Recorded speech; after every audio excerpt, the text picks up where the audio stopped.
चरण सरोज रज निज मन मुकर सुधारी। बरनौ रघुबर बिमल जसु जो दायक फल चारि। बुद्धिहीन तनु जानिके सुमिरो पवन कुमार।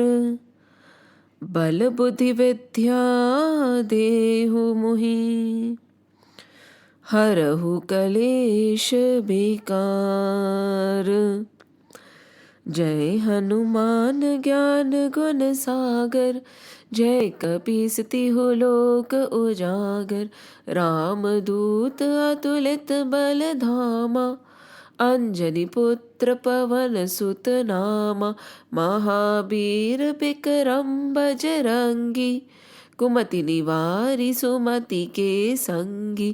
कंचन बरन बिराज सुबेसा कानन कुंडल कुंचित केशा। हाथ वज्र और ध्वजा बिराजे कांधे मूंज जनेऊ साजे। शंकर सुवन केसरी नंदन तेज प्रताप महाजगबंदन। विद्यावान गुणी अति चातुर राम काज करिबे को आतुर। प्रभु चरित्र सुनि बेको रसिया राम लखन सीता मन बसिया। सूक्ष्म रूप धरि सियहि दिखावा विकट रूप धरि लंक जरावा। भीम रूप धरि असुर संहारे रामचंद्र के काज सवारे। लाए सजीवन लखन जियाए श्री रघुबीर हरषि उर लाए। रघुपति कीन्ही बहुत बड़ाई तुम मम प्रिय भरतहि सब भाई। सहस बदन तुम रोजस गावे अस कहि श्रीपति कंठ लगावे। सनकादिक ब्रह्मादि मुनीसा नारद सारद सहित अहिसा। जब कुबेर दिगपाल जहाते कभी कौबिद कही सके कहते। तुम उपकार सुग्रीव ही कीन्हा राम मिलाय राजपत दीन्हा। तुम्हरो मंत्र विभीषण माना लंकेश्वर भय सब जग जाना। जुग सहस्त्र जो जन पर भानु लील्यो ताहि मधुर फल जानु। प्रभु मुद्रिका मैली मुख बाही जलधि लांगी गए अचरज नाहि। दुर्गम काज जगत के जेते सुगम अनुग्रह तुम्हरे तेते। राम दुआरे तुम रखवारे होत न आज्ञा बिनु पैसारे। सब सुख लहे तुम्हारी शरणा तुम रक्षक काहू को डरना। आपन तेज सभारो आपे तीनों लोक हाकते कापे। भूत पिशाच निकट नहीं आवे महावीर जब नाम सुनावे। नासे रोग हरे सब पीरा जपत निरंतर हनुमत बीरा। संकट ते हनुमान छुड़ावे मन क्रम वचन ध्यान जो लावे। सब पर राम तपस्वी राजा तिनके काज सकल तुम साजा। और मनोरथ जो कोई लावे सोई अमित जीवन फल पावे। चारों जुग परताप तुम्हारा है प्रसिद्ध सग जगत उजियारा। साधु संत के तुम रखवारे असुर निकंदन राम दुलारे। अष्ट सिद्धि नव निधि के दाता असबर दीन जानकी माता। राम रसायन तुम्हरे पासा, सदा रहो रघुपति के दासा। तुम्हरे भजन राम को पावे, जन्म जन्म के दुख बिसरावे। अंत काल रघुवरपुर जाई, जहाँ जन्म हरि भक्त कहाई। और देवता चित्त न धरहि, हनुमत से ही सर्व सुख करहि। संकट कटे मिटे सब पीरा, जो सुमिरे हनुमत बलबीरा। जय जय जय हनुमान गोसाई, कृपा करहु गुरुदेव की नाई। जो सत बार पाठ करे कोई, छूटहि बंधि महासुख होई। जो यह पढ़े हनुमान चालीसा, होए सिद्ध साकी गौरीसा। तुलसीदास सदा हरि चेरा, कीजय नाथ हृदय बहडेरा। कीजय नाथ हृदय बहडेरा। पवन तने संकट हरन, मंगल मूरति रूप। राम लखन सीता सहित, हृदय बसो सुर भूप। सियावर रामचंद्र की जय, पवन सुत हनुमान की जय। उमापति महादेव की जय, बोलो रे भाई सब संतन की जय। जय श्री राम, जय श्री कृष्ण, जय Hanuman. So in the previous verse, Shri Krishna told us that we are grieving about something that should not be grieved about. Whoever has gone and whoever is still alive, they are not worth grieving for. शोक नहीं करना चाहिए. Pandit, the knowledgeable people, know this truth and they do not grieve about anything which is happening in the world, about the people who are dead or the people who are alive. Who grieves? The ones who are deluded, ignorant people who do not know how the universe operates. Or probably by choice, they choose to revel in mamta, kamna, priyata and ahankar. They choose to revel in material desires, affection and favoritism, and the last and the most important is attachment. So this was a direct answer actually. From Krishna's point of view, if we actually read Geeta verse by verse, we realize that it is a complete verse in itself. Even the following verse, verse number 12, these 2 lines in the verse are just complete. There is nothing more to be explained. However, why do the scriptures explain at great depth? Is because it is very difficult for us to accept. We know somewhere that this is the truth, but we do not want to accept it. Now over here, in verse number 12, Krishna is clearly telling us, Na tvevaham jatu nasam, na tvam neme janadhipaha, na chaiva na bhavishyamah, sarve vayamatah param. He's saying, Na tvevaham jatu nasam, na tvam neme janadhipaha, na chaiva na bhavishyamah, sarve vayamatah param. If we translate it word by word, it says, किसी काल में मैं नहीं था और तुम नहीं था, तथा ये राजा लोग नहीं थे, यह बात भी नहीं है. He's saying that at some point in time in the past, right, in the previous birth, it is not like I was not there, or you were not there, or these kings were not there. They were there. Then he says, यह बात भी नहीं है और इसके बाद मैं, तू और राजा लोग हम सभी नहीं रहेंगे, यह बात भी नहीं है. And in the future, in the following births, it is not true that you, me, and the kings will not remain. They will still be there.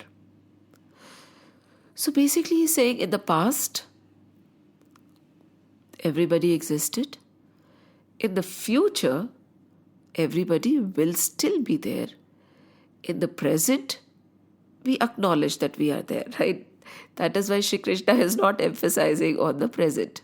On this birth, we say, yes, yes, I am there. But the notion of I am there, even in this birth, is pretty confused, if I may say so, because we say we are there because our body is there. The body of our near and dear ones are here. So from the Deha Buddhi, just by looking at the body, we say, yes, we are. And that is the premise, that is the cause of all the confusion. The body, as we realized in the previous verse, is not me. My mind is not me. My thought is not me. The sharir is not me. Who am I? I am the shariri, the witness who lives in the body. Right? But, as we again understood in the previous verse, that our association with the body becomes so strong, our conditioning becomes so strong, that we feel we are the body.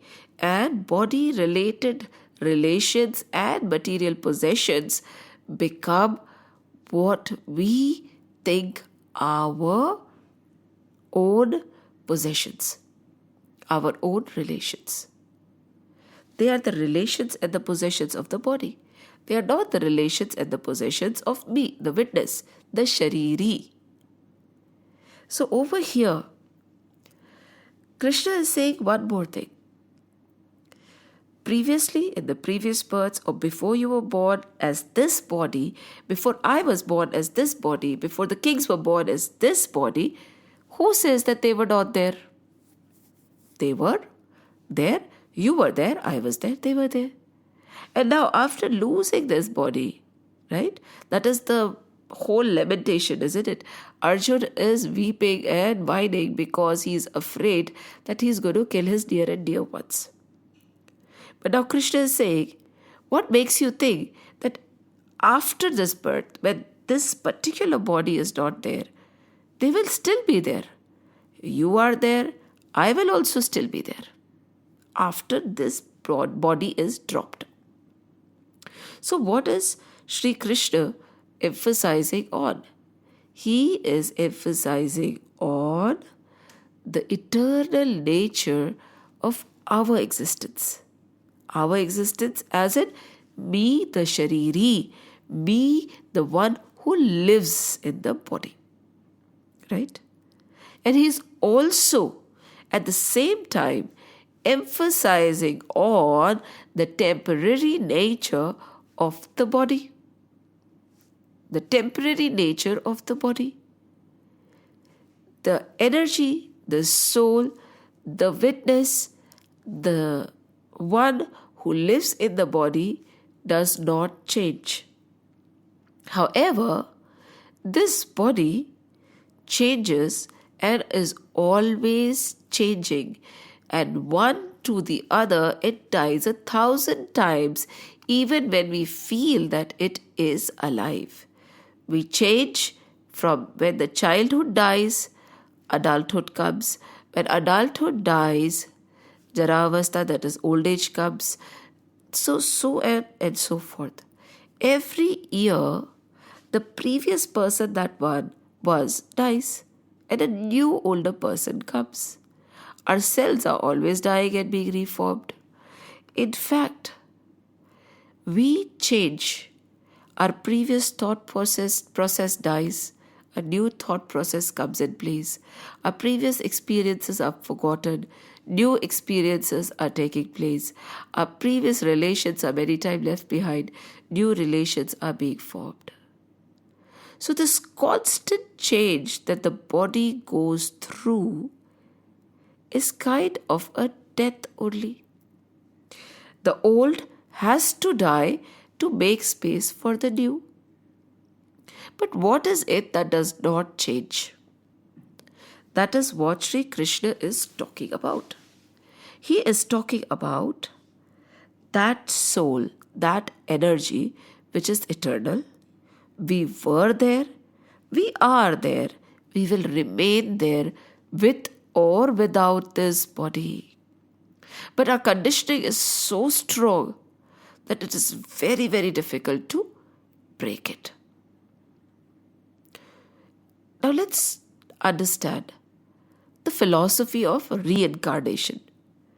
Our scriptures firmly believe in reincarnation. Not only this, if we read the other texts of other religions closely, whether they accept it or not, there is a mention of reincarnation too. In fact, when we look around, you can go to the YouTube or you can read articles, there will be a lot of people who have talked about what they were in their previous births, where they lived. Children would go and show the place where their previous parents lived.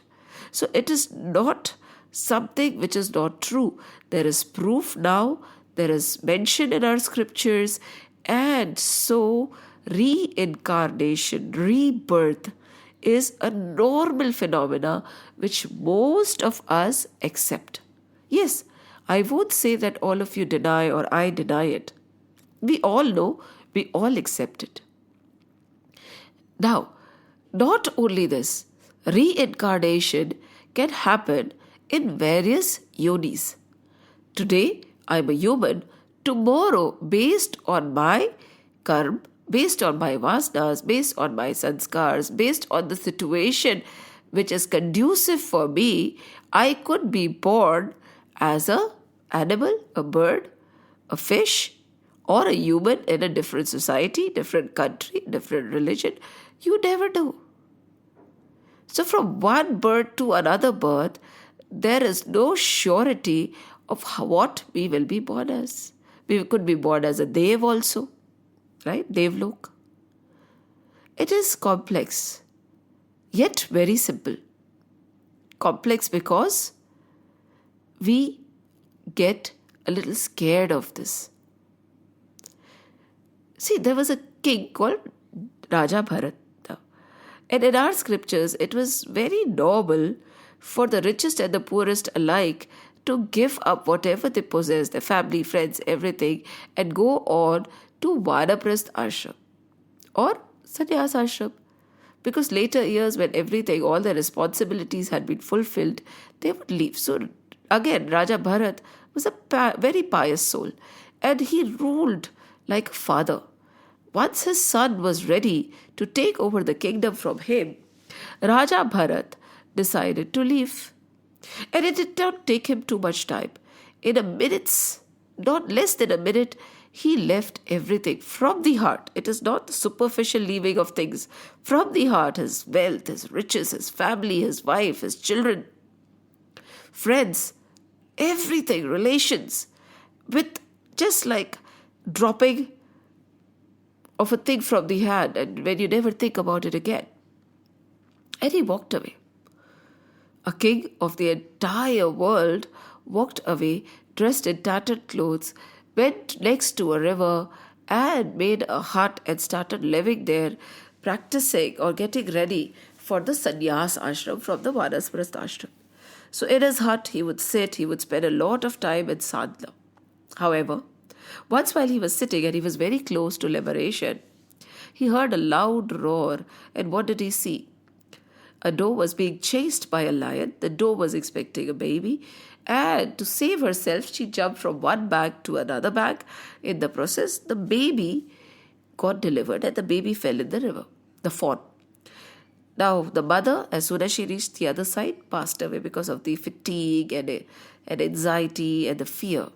Lion was going to get hold of the fawn, but Raja Bharat jumped into the river and saved the fawn. And he started raising the fawn like his own. Fawn grew up, but there was one more thing that grew. It was attachment for the fawn. Now, this king, who was able to leave everything without an iota of hesitation, he just left because he was preparing all his life to detach from the world and attach to the Lord. It takes preparation, huh? Tapas, penance, practice. He did. But look at Maya. Again, he got so attached to the fawn, he forgot all about his sadhana. He would worry whether the fawn has eaten or not, whether he would come back from the jungle safe. There are lions who could attack him. So many things would wander in his mind.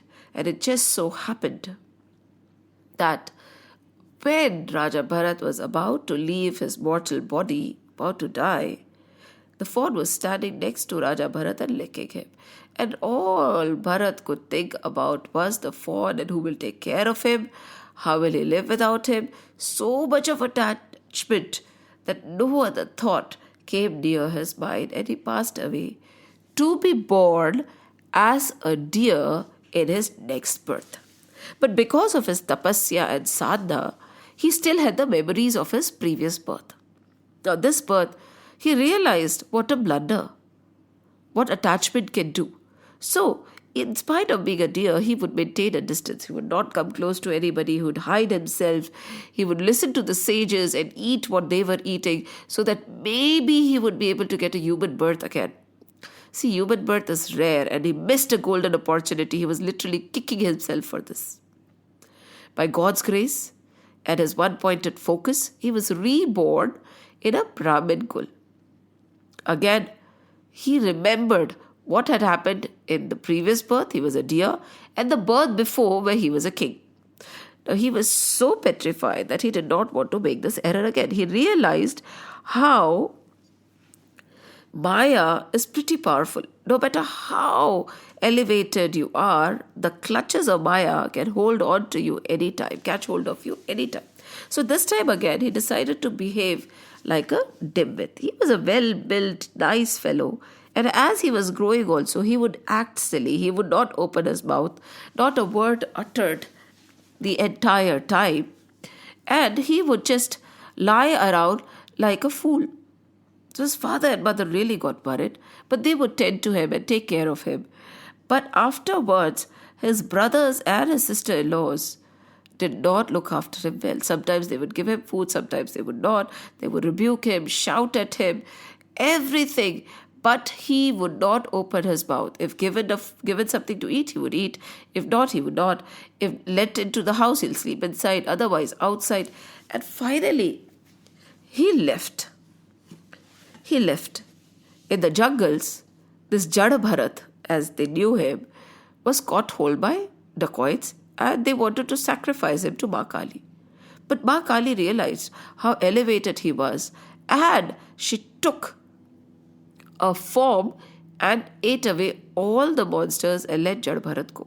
And Jada Bharat was lost in his own thoughts. He was not anxious when the dacoits caught him, nor was he elated to see Ma Kali also. He was just quiet. If they would have sacrificed him, he had no intentions to retaliate. He was quiet. Now that they let him go and Ma Kali had saved him, there were no expressions whatsoever. He went about as if nothing had happened. In the meantime, the king's soldiers saw him and they asked him to carry a palki where the king was supposed to sit, King Rahugana. Again he carried a palki. Now he was so cautious because he could see his previous births as to how close he was to liberation, and he lost it all. He did not even want to harm a single ant. He would jump from one part to another. Now, this nicely built person who's carrying a palki is jumping from one part to another. This king got so many jerks that he shouted and he said, "Can you please stop? Otherwise, I'll punish you." And at this, Jada Bharat finally opened his silence. He said, "Whom will you punish? Who am I and who are you? This land, the mud on the land, the mud that this body is made of, the mud that this palki is made of, or the mud that you are made of. It is all the same. It is just a matter of time, okay, that you are on the palki and I'm carrying it. This reversal can happen any time. Who are you going to punish?" When he uttered such words of wisdom, Rahugan realized that this was an elated soul, an elevated soul, and he fell flat. Why have I narrated this story? Is to tell you that rebirth, reincarnation, is a very natural phenomena. It is. There is no debating about it. When we talk about Bhishma also, Bhishma said, "I have gone back." Some say 79, some say 99, number does not matter. But he went back so many lives and he asked Krishna. He said, "Krishna, all through my life, I have not harmed anybody. Why such a death and why such a horrible life?" So Shri Krishna said, "Why don't you go back one more birth?" And what did he see? He had pierced an ant by mistake while doing something. And hence he had to die after 179 births with this kind of a death where he was pierced by arrows. Again, that is karma. There is another beautiful story that comes to my mind. I think it is Raja Chitraketu, if I'm not mistaken. He did not have any children. And finally, one of his queens conceived. And they had a baby. Now, but naturally, he would spend a lot more time with the baby and this particular queen. And it caused a lot of jealousy among the other queens. Now, the other queens got upset. And what they decided is to poison this child. They poisoned this child and this child died. So when the mother came to carry the child, she realized that the child was cold and there was foam, froth coming out of his mouth. She shouted. And the king also came and he realized that his boy had gone. He lamented and lamented and lamented. He cried and wept and cried and wept. And in those days, the sages were an integral part of your family life. So the sage came and the king said, "You have to bring back my son. I cannot live without him. I want my son right now. Please, you have the power, you have the tapasya. You were the one who made this child happen. It was your boon. Please, I can't live without him. My life is meaningless without him. There is no reason for my existence without him. He is the cause of all my happiness and joy. I just want my son back." Now the sage deterred him, saying, "No, it's not right. It's not possible. The soul has moved on." However, the king did not understand.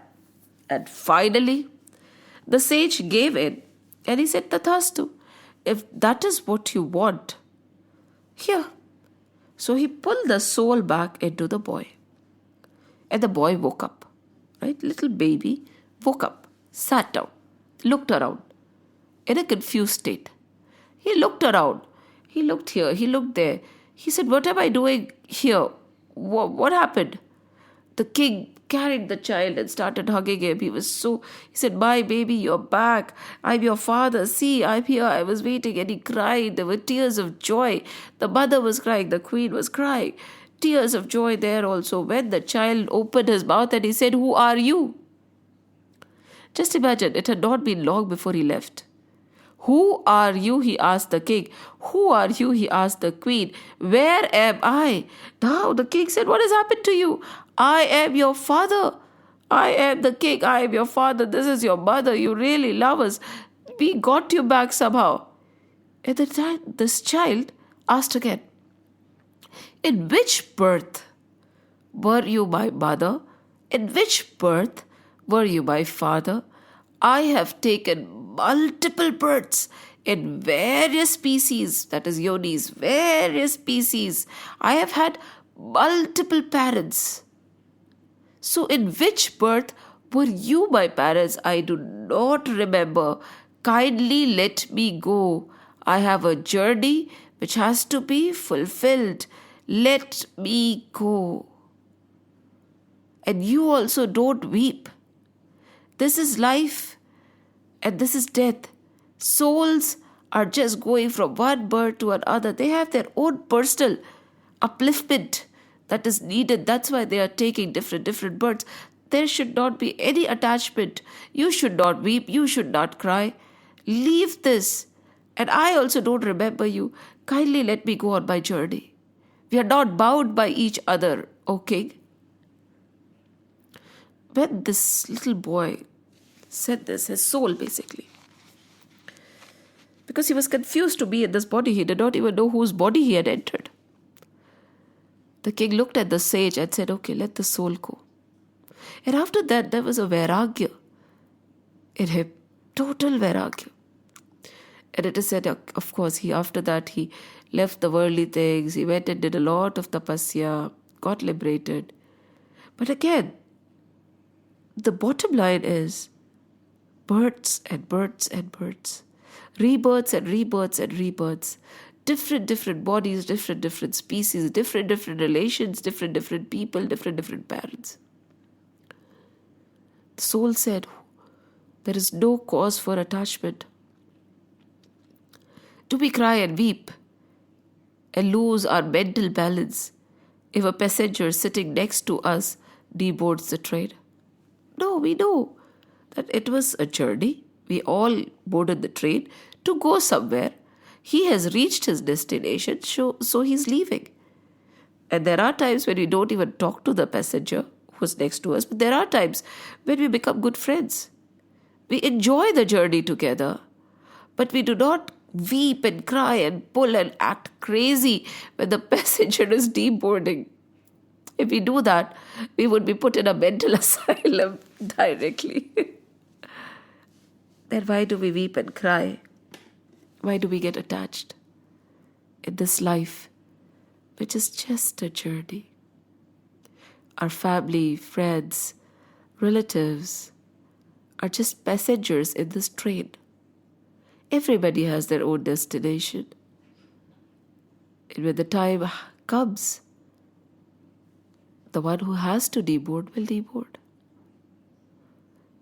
to go on in another journey, to go on a path which is designed specially for him to reach that divine Lord. We are all passengers in the train of life. What's the use of grieving?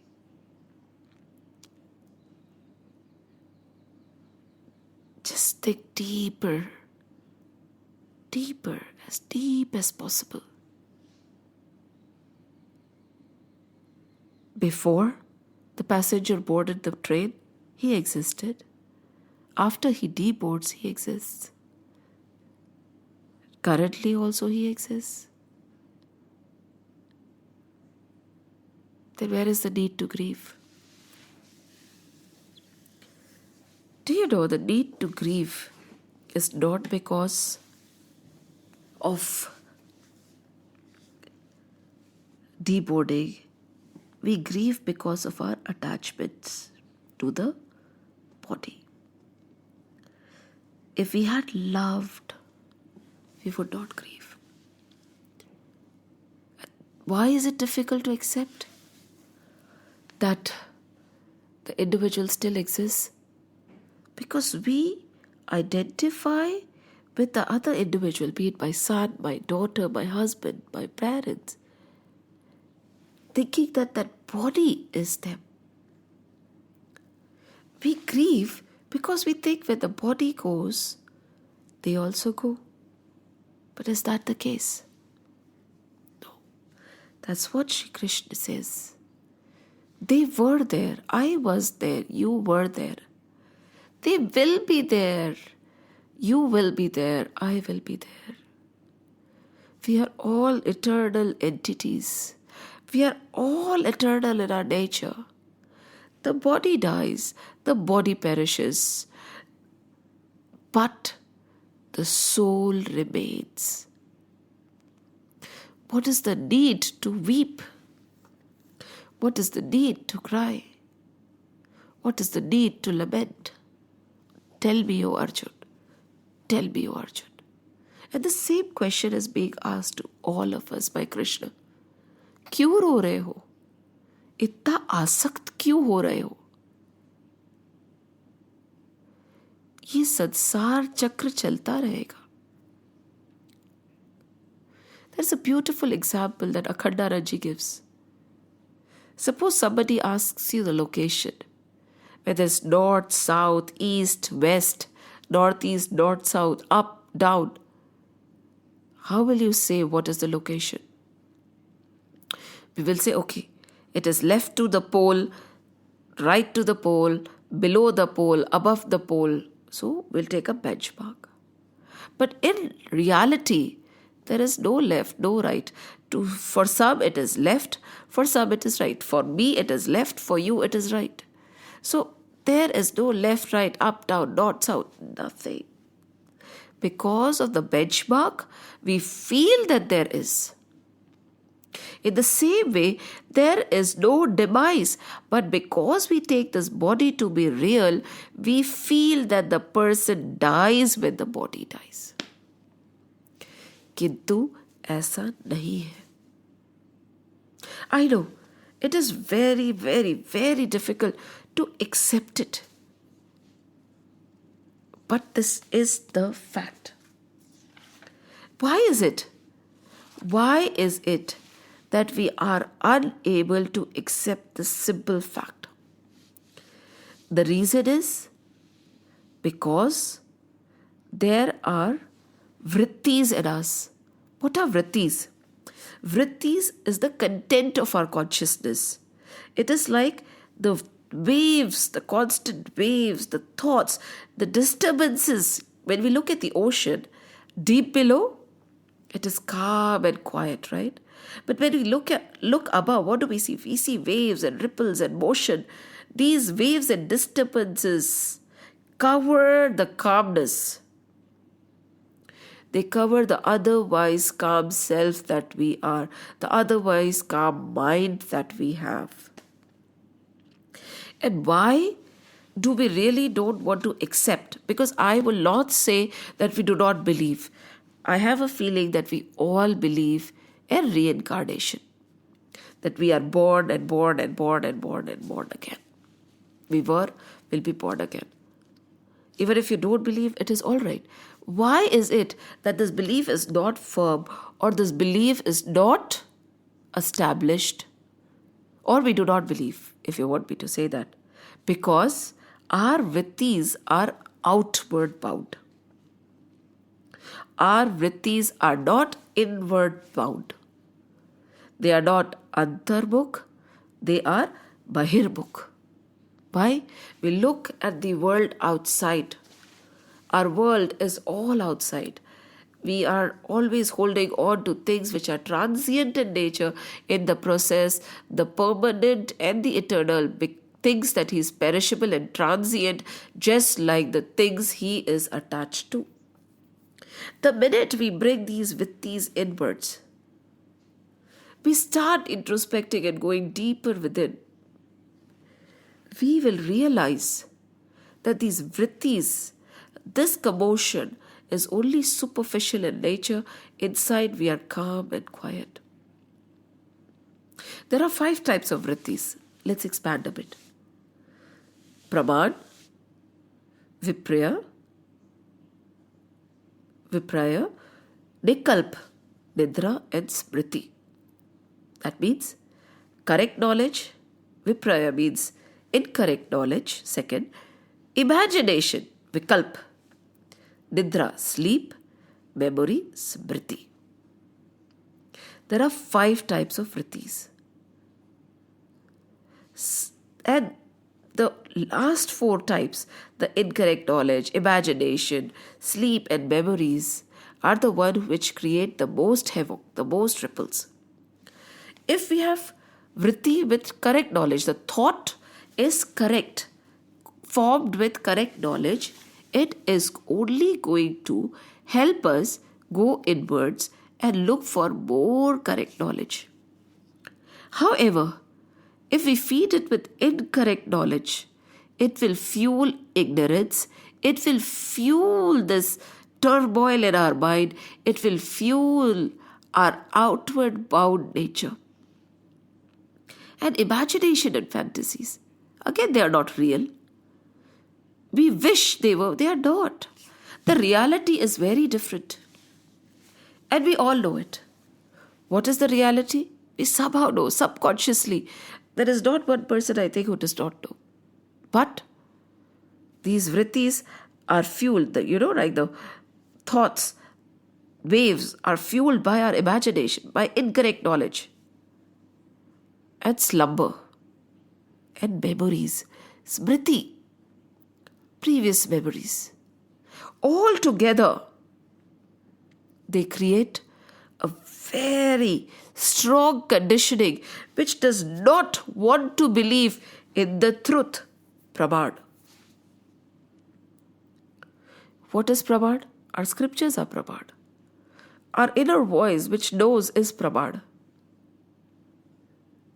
We have to work very hard to control these vrittis, or to mellow down the turbulence, or to recondition or uncondition our mind. A lot of effort is needed. Vairagya, conscious vairagya, conscious penance, practice. Again and again we have to pull our vrittis inwards. And just imagine, suppose a piece of cloth falls on a very thorny bush, and you want to peel it out. You want to take that cloth back. Suppose you just pull the cloth, what will happen? The cloth will get torn, right? Suppose it's a very prickly, thorny bush. So how will you remove the cloth from this prickly, thorny bush? Slowly, with both your hands, meticulously, very, very gently, one by one, you'll remove the thorns, pick up the cloth and remove it from the bush. This is what is the process. One by one, we'll have to remove each and every thorn of negative vritti. We have to, with the help of Pramad, we have to remove all the other incorrect knowledge, imagination, everything, memory, everything of this. How? Develop Vairagya. What is Vairagya? Try and keep a distance. See, there is desire and our inclination towards people. It is a never-ending thing.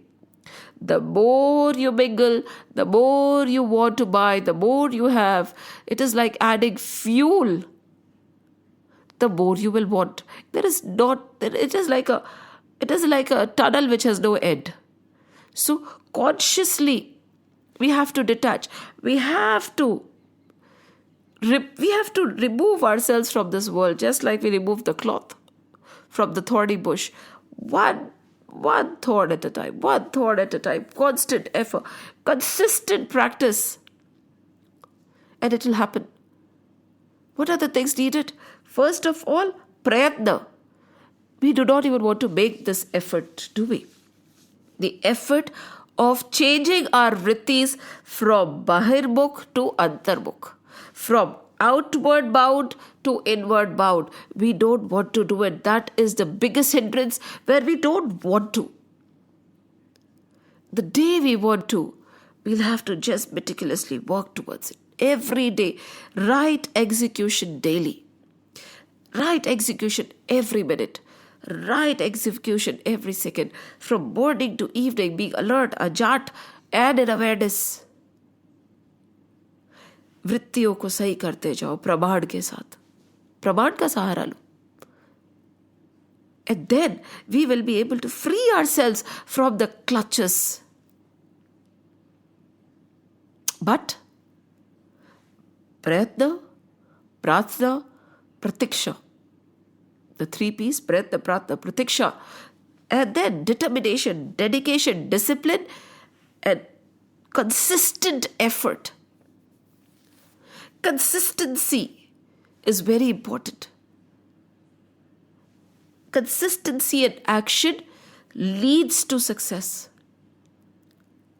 If a person is digging various holes, यहाँ पे भी कर ली, थोड़ा 5 kilometre वहाँ पे कर लिया, 5 kilometre इधर कर लिया, 5 किलोमीटर उधर कर लिया, will the person be able to get oil or water, whichever is there in the core? No. The effort is definitely there. 5, 5, 5, 5, 5, 5, 5 in various places. But a person who digs that 5, 5, 5, okay, 20 kilometers, 30 kilometers, in that same place, consistently, in the same direction, down, down, down, down, eventually he will get to what he wants. There is no doubt about it. But effort to karna padega.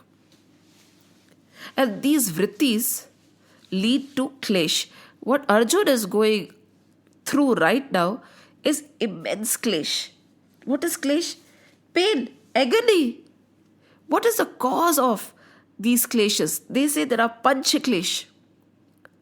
And the cause of various klesh, there are 5 types of causes of the klesh. Agony, pancha klesh. First is avidya, ignorance. We do not know, just ignorance, right? Shri Krishna yahi to bol rahe. You are talking like a pandit, but you are an ignorant fellow. Because a pandit does not grieve over such things. The pandit does not grieve. Shok nahi karta. Why do we grieve? Because of ignorance. And asmita. What is that? Ego. What is ego? Main, I. What kind of a I are we talking about? I the body, I the mind, I the expectations, I the person, I the thought, ego, ego, me, me, me, me, me. Not the witness, me the sharir, me the mind, me the thought. And then rag. This is, I think we all are a victim of this. Rag is attachment. Arjun is a victim of this. Attachment. Mere dada, mere guru, mera bhai, mere bacche, mera ghar. Uff, कितना राग. कुछ नहीं है तुम्हारा. मेरे बच्चे क्या मेरे बच्चे? Just imagine. What is the difference between love and attachment? Attachment is where you love somebody because he is your child. This particular form, tomorrow in his next birth, if he is born like a cockroach, that same soul will be crushed by you. So where is the attachment? Where is the love? There's no love. The attachment is to that form, to that person. Hota hai na? Tomorrow probably your father is born as a dog. You will kick that dog and not let him enter the house. Today he's your father, you are attached to that form. Rag. Mera. What is rag? Is also because of me. Me, the body, is attached to you, the body, because you have come from my body. Or we have a blood relation. Or you have done so much good for me. You have pampered my ego. You have stood up to my expectations. You have given me so much of happiness. So that is rag. Positivity, whatever positive is given to you, attachment, you think, a lot of things have been done for you, the person speaks in a favorable manner towards you, that causes rag, and it is dangerous. And then dvesh, hatred. This is another form of attachment. Totally. Because we hate somebody. When we hate somebody, how much do we remember that person? All the time. We'll talk about the person we hate. We'll think about the person we hate. We'll badmouth about the person we hate. We hate. So hate is also a form of attachment. Sri Ravan and Kans, both of them hated Krishna and Ram. They always thought about Krishna and Ram. In the food, they would see Krishna. In sleeping, they would think about Krishna. In waking hours, they will think about Krishna. Every time, Krishna, Krishna, Krishna, Ram, Ram, Ram. Eventually, they went to Gokul Dham. They went to Vaikunth because it was also an attachment. This is attachment. Rag is when people appeal to us, we get attached, or things that we like.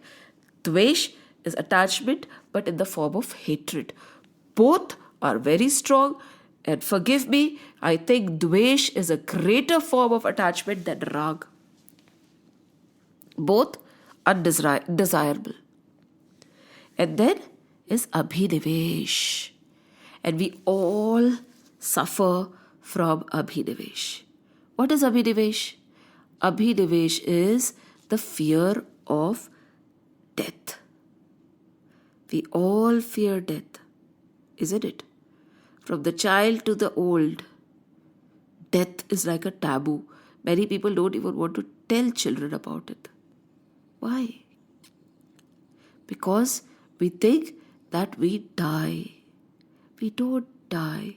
We just change one body to another. ये आत्मा अजर अमर है, इसका कोई अंत नहीं है. So these vrittis and these panchaklesh cause the havoc, cause that pitiable nature that we all have, and which Arjuna is suffering from too. Panchaklesh और ये 5 वृत्तियां. Just imagine.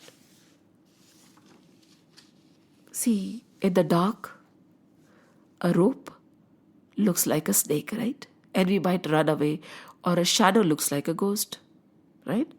And suppose the sun rises. We will not be scared anymore because we look at the rope and say it's not a snake, it's a rope. Because of the bright light, I can see the reality. And then, when we look at the tree, we would not be scared anymore, thinking that it's a ghost, because we see the tree.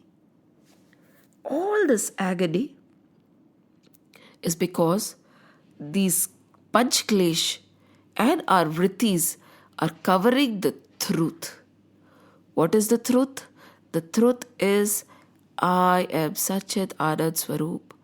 I am not this body, I am not this mind. I am an Atma, I am Ajar, Amar. I am beyond this pain and sorrow. I am beyond name, fame and money. I am beyond everything. I just am.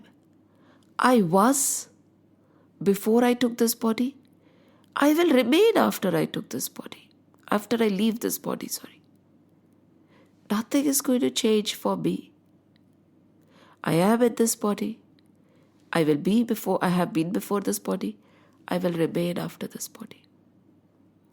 I am the eternal truth. And that is what Sri Krishna is trying to say. Arjun, give up this panchklesh. Get out of avidya. Leave your ego, Ashmita. Stop having rag and dvesh.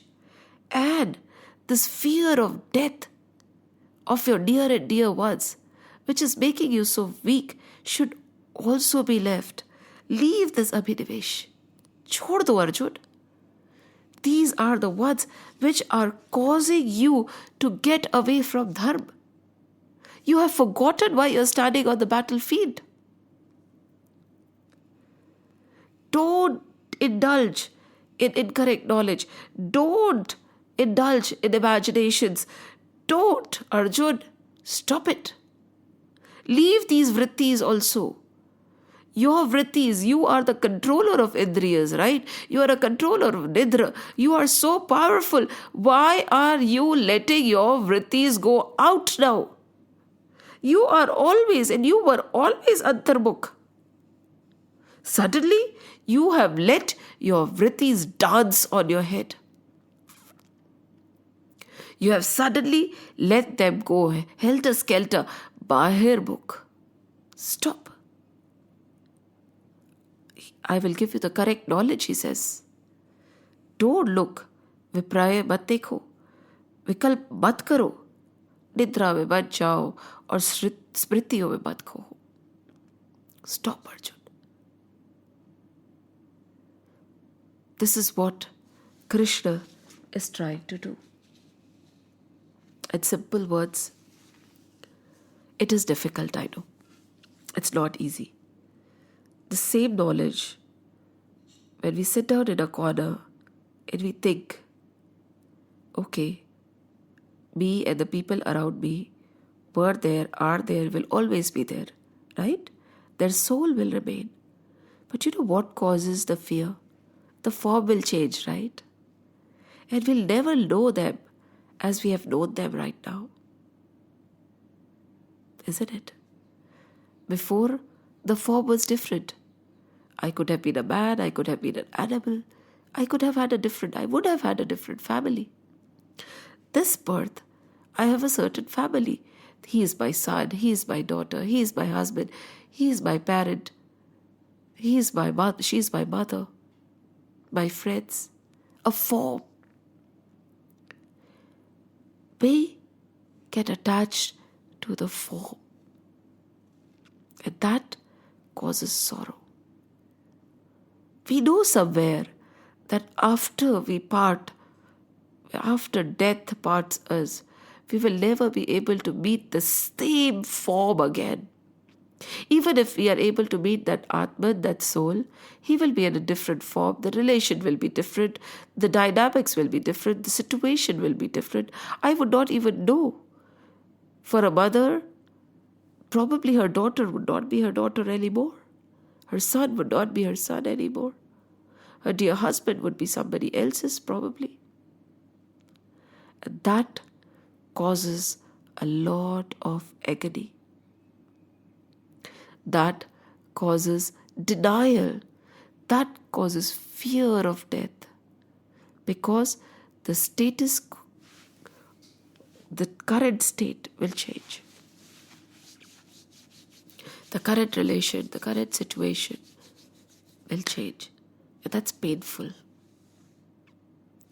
And to go away from this pain, to get rid of this pain, what should one do? Develop vairagya. Practice, practice, practice. Remind, remind, remind. Tell yourself, I'm not the body, I'm not the mind. I am not. I am the soul. He's not the body, he's not the mind, he's not the thought. He is a soul. My son, there is a very beautiful verse in Sanskrit where it says, my son is dear to me because he is my son. My wife is dear to me because she is my wife. My mother is dear to me because she is my mother. Had these people been somebody else's and not mine, they would not have been so dear to me. Right? Suppose the same individual, the same personality is not your son but somebody else's son. Will you love him as much? No. So are you loving that form? No. You are loving that relationship. You are loving that mine. So what is the cause of all our agony? What is the cause of Arjun's agony? Mera. What is Maya, as we discussed? Main aur mor tor te Maya. Maya is me and mine, you and yours. What hurts is mine. If the same injury would happen to somebody who is not related to this body, we would not whine, we would not weep. But because it is happening to our child, we are going crazy. We have lost all wits. We are at the verge of depression. Why? Kya pata? The person you hate today was your best friend. The person you do not want to go close to could have been your son in the previous birth. The ant that you just killed could have been your daughter in the previous birth. The dog that you shooed away could have been your father in the previous birth.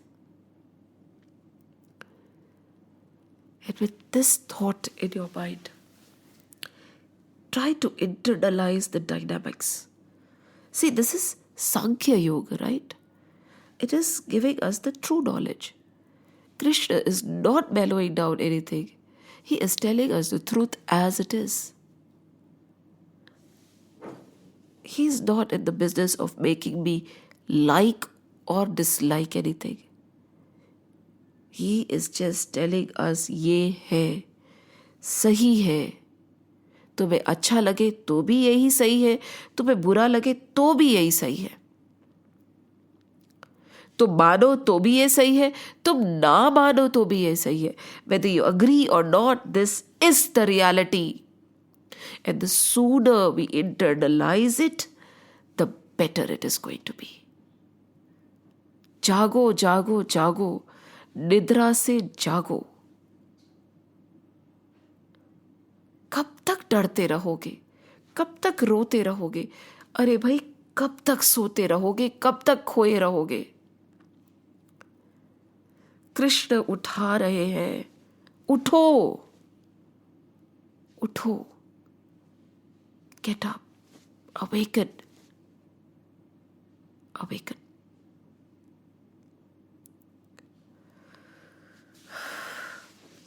Shri Krishna Govind हरे मुरारी, हे नाथ नारायण वासुदेव. श्री कृष्ण गोविंद हरे मुरारी, हे नाथ नारायण वासुदेव. श्री कृष्ण गोविंद हरे मुरारी, हे नाथ नारायण वासुदेव. हे नाथ नारायण वासुदेव. हे नाथ नारायण वासुदेव. ओम नमो भगवते वासुदेवाय. ओम नमो भगवते वासुदेवाय. ओम नमो भगवते वासुदेवाय. वासुदेवाय वासुदेवाय. राम लक्ष्मण जानकी जय बोलो हनुमान की. राम लक्ष्मण जानकी जय बोलो हनुमान की. राम लक्ष्मण जानकी अब जय बोलो हनुमान की. जय बोलो हनुमान की. जय बोलो हनुमान की. बोलो बजरंग बली की जय. जय श्री राम, जय श्री कृष्ण, जय हनुमान, जय हनुमान, जय हनुमान.